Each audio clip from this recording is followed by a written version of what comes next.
welcome back to another episode at Drive Junction. Today, I'm going to talk about 4 things I wish I'd known when starting my layout. Firstly, let's talk baseboard. What baseboard do I get? What material do I use? How thick should that material be? All of those decisions to make. I wasn't sure. Do I use chipboard? Do I use plyboard? Do I use something else? And once you've decided on the material, what thickness do you get? 5 mil? Do you get 8 mil? 12 mil? 18 mil? There's so many options. Eventually, I landed on 12 mil ply. I wish I'd got something thicker.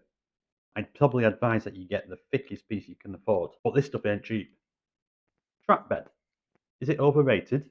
It's fair to say model railway isn't the cheapest hobby to get into. And that's exactly where I was when I first started out.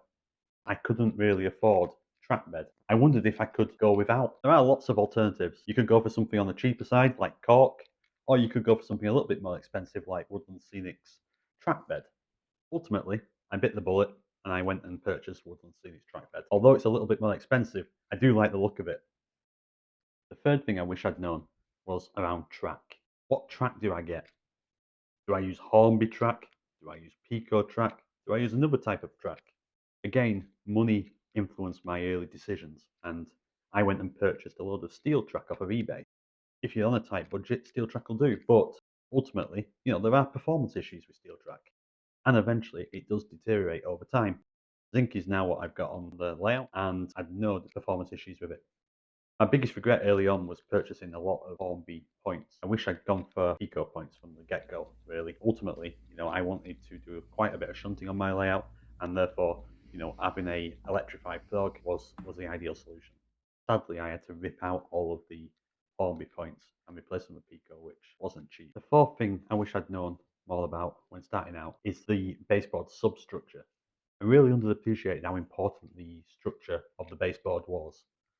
This is probably because I couldn't actually decide what I wanted to do. Did I want a layout that was portable, that I could move about, or did I want something that was permanent and fixed? Ultimately, I still haven't decided. I've got my layout on a pair of sawhorses, not those types of horses. Still giving me that ability to move my board around. They are a bit over-engineered for what I need.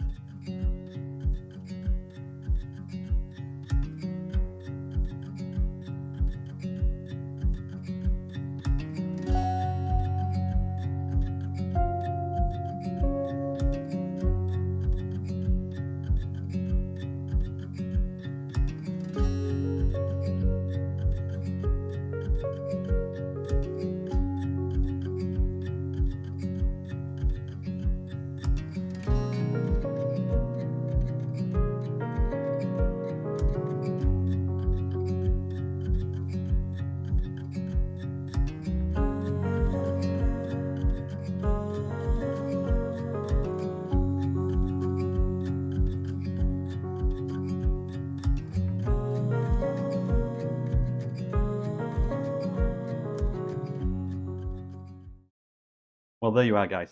Hopefully you found that useful. If you are new to the hobby and you do have questions, then please do drop them in the comments and I'll get back to you.